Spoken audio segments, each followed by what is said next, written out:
In the name of the Father, and of the Son, and of the Holy Spirit. Greetings, everybody. My name is Archbishop Gregory. I am head of the Synod of the Genuine Orthodox Church of America. And this is October 27th, Saturday, 2012. And I am going to offer an expose today on the notorious Archimandrite Ephraim of Arizona, sometimes known as Ephraim of Philotheu. Now, I am by no means an expert on this man's life, but I know the main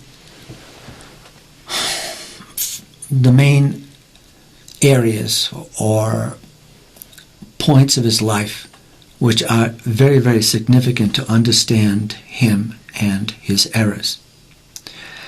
Given the fact of the scandals that have happened in his monastery in Arizona, this has provoked me to help Orthodox people to understand him.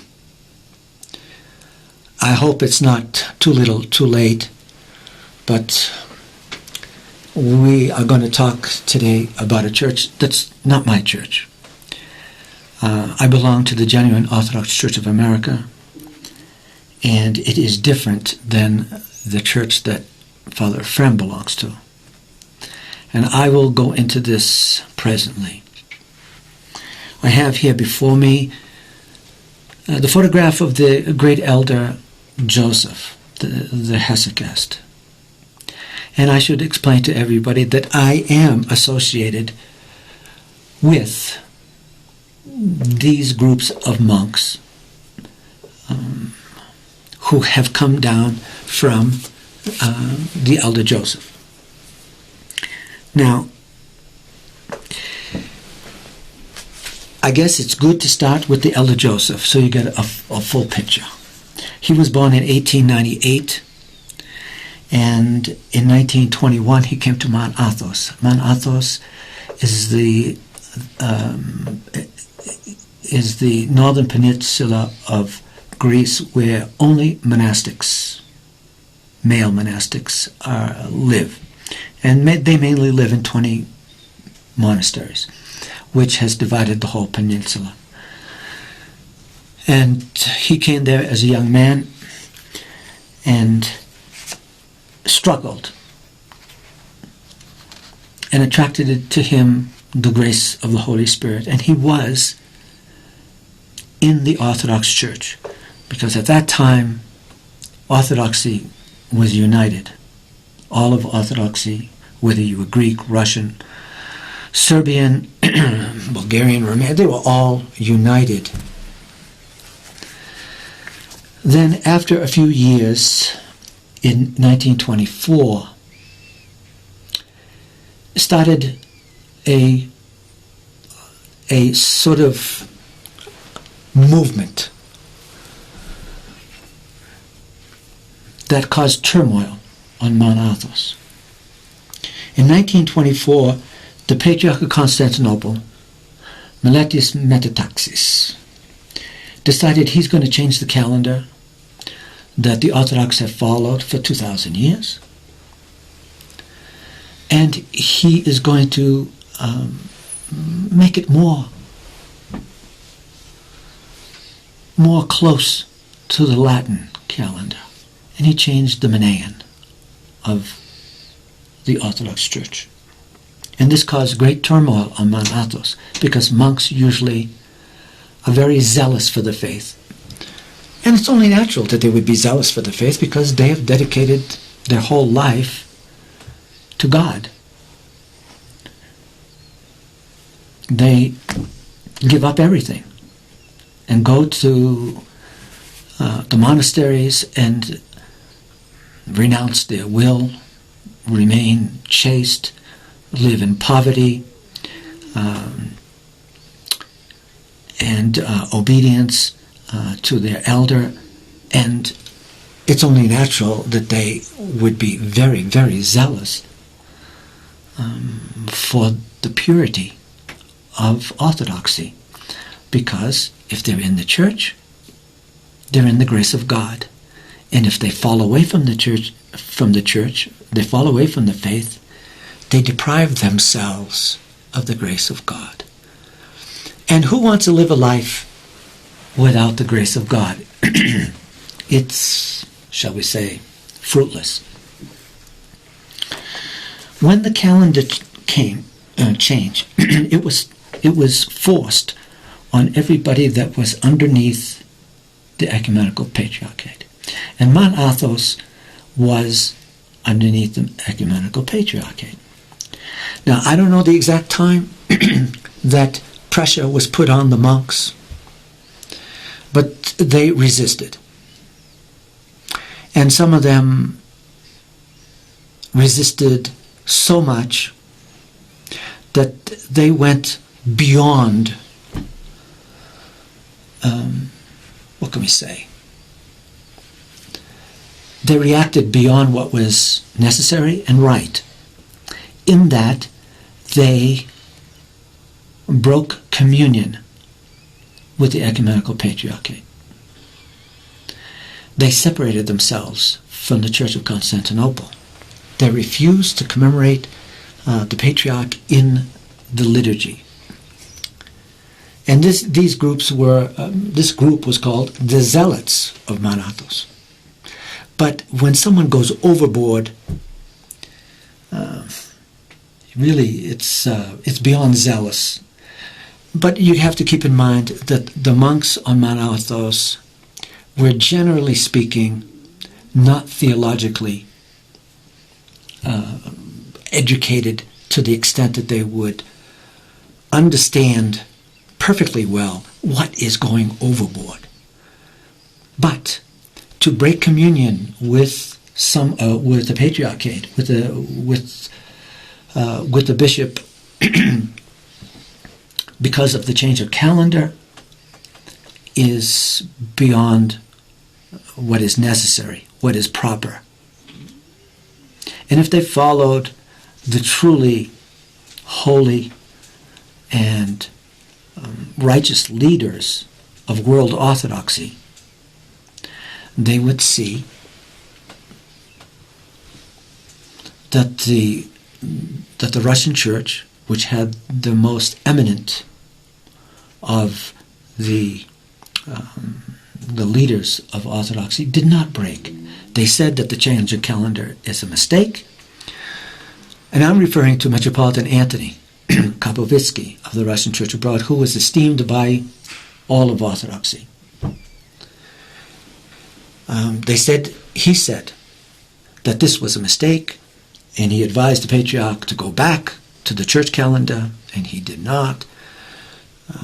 But he did not break communion with him. But these zealots did. And they came to where Father Joseph was. At that time, Father Joseph, I'm pretty sure, had a number of disciples.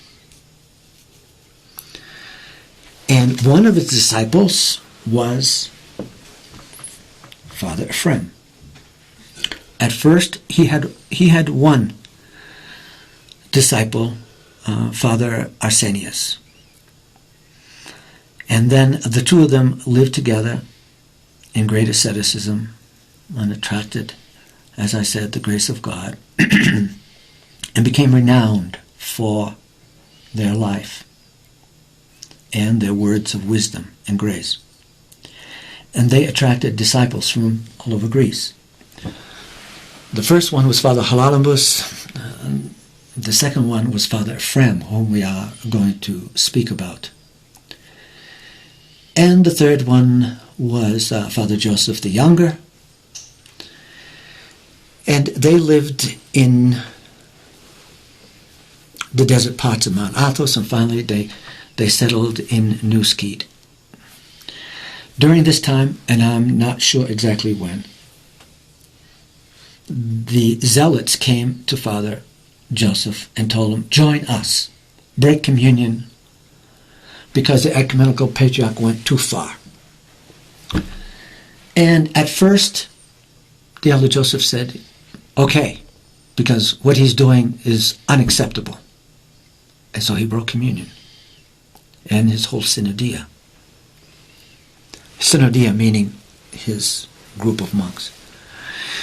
And then, being a man of prayer,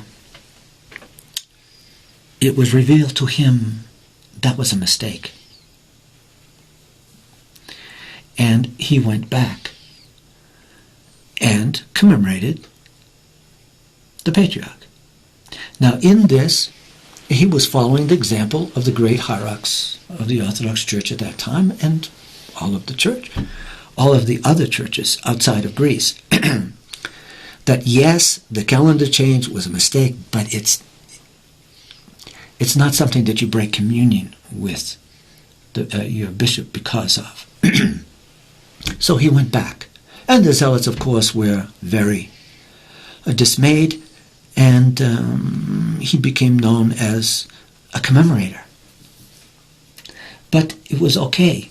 It was right. It was a good revelation that he commemorated the patriarch, because the patriarch did not fall into heresy. He changed a calendar. A calendar, whether you celebrate, nativity on one day or another, doesn't change your orthodoxy. Celebrate St. George on one day or another doesn't change your orthodoxy. So the elder Joseph went back and commemorated. And he commemorated until the day of his death.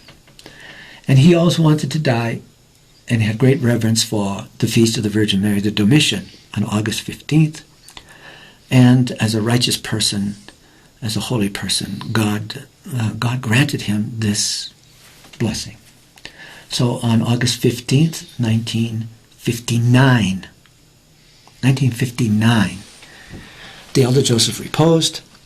3 years later, they opened his relics, and the relics were fragrant and beautiful and golden, like a saint. And we believe he is a saint. And he's venerated locally in Greece and Romania and Mount Athos as a saint. But he's not officially been pronounced a saint by any true Orthodox Church yet. And of course there have been miracles associated with him, and his relics are very fragrant. And we have 2 portions of his relics, and they are very, very fragrant.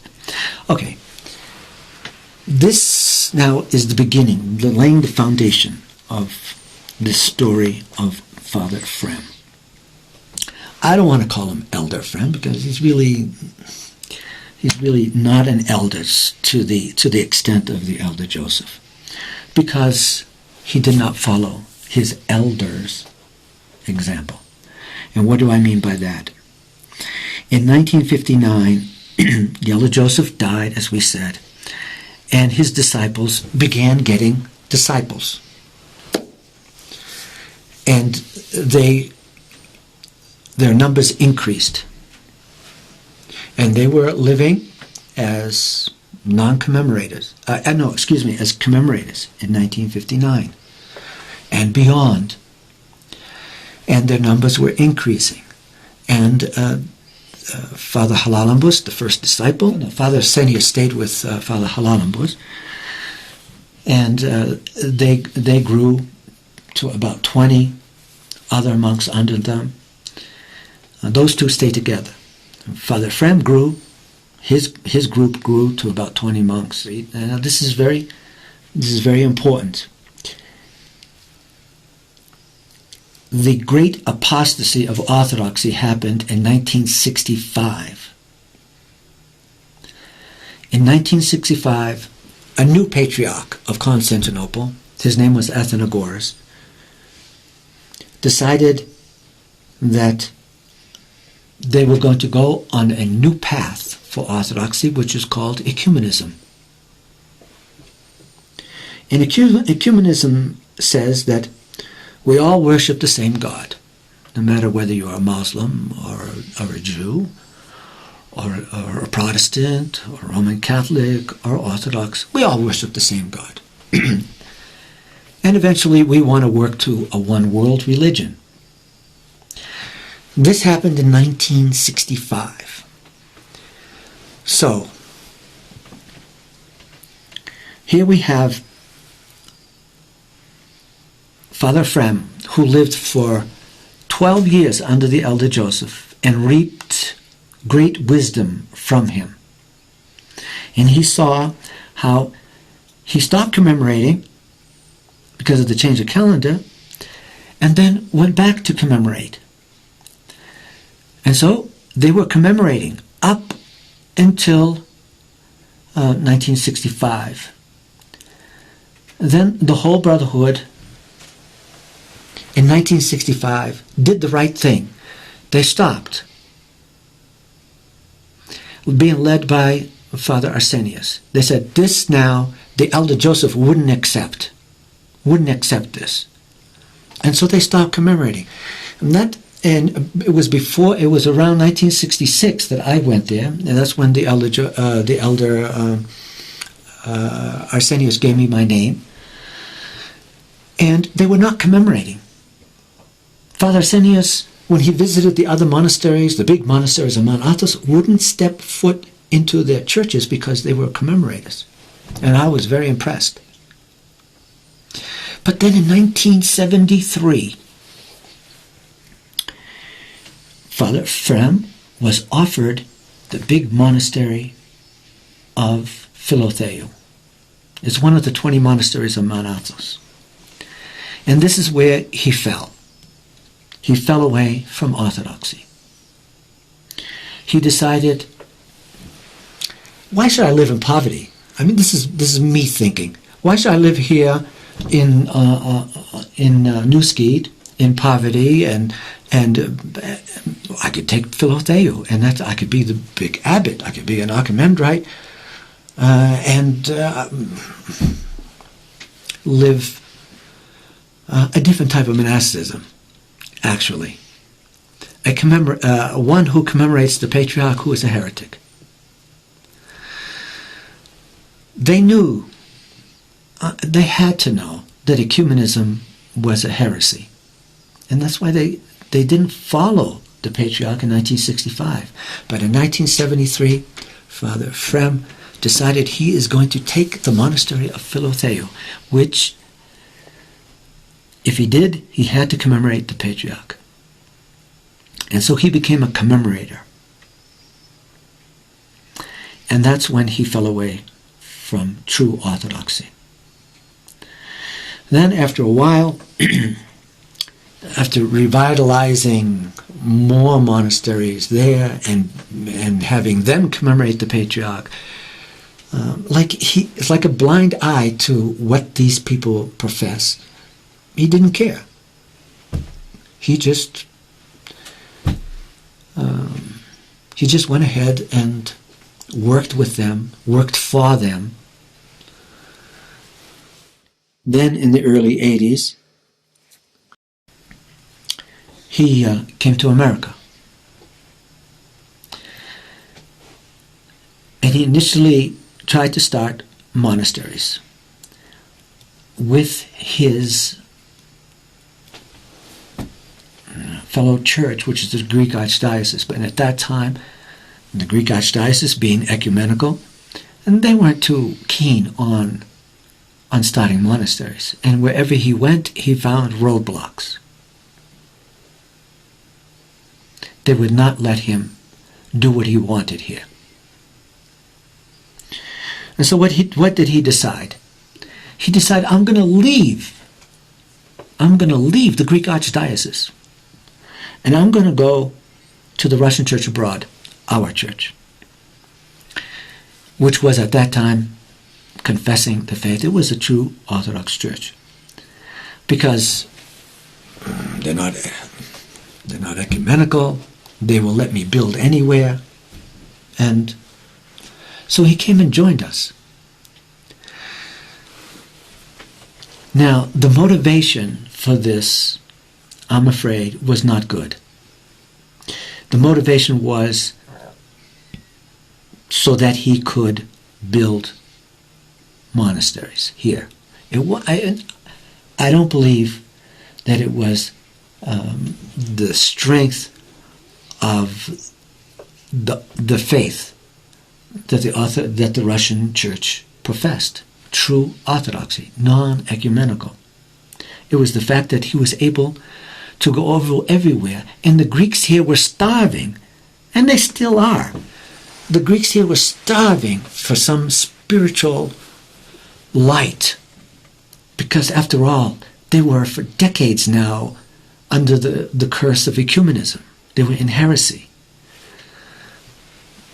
And if they see this monk from Mount Athos come and he wants to revitalize the spiritual life, they were falling all over themselves to give this man donations so he could build, but their bishops would not let him. So he decided he's going to go to the Russian church abroad. So he joined our church. And then after a half a year, I seem to remember the patriarch, who at that time was Demetrius, was being embarrassed by the fact that Father Frem was planning to build monasteries and churches, churches in the monasteries, in this country, and he was getting vast donations. And he saw this wealth not going to his Greek archdiocese in America, but he saw it going to build up the Russian church abroad. And he did not like that, of course. Being a heretic, he called Father Frem, and he summoned him to Constantinople. Now, okay, he couldn't go without permission from one of our bishops, and this was a mistake that one of our bishops did. Bishop Ilarion gave him a blessing. Go, see what he wants. So, quite unusual that a priest from the Russian church abroad would be summoned to the Fanar, to the Ecumenical Patriarchate, for a conference with the Patriarch. But he let him go. And when he got there, Father Frem was threatened. He was told, you come back to the Greek archdiocese, or we will do this and do that and do this. We will depose all the abbots on Mount Athos who support you. We will excommunicate all the faithful that you have in Greece. They threatened him. And all of a sudden, he disappeared from the radar of the Russian church abroad. And we didn't know what happened.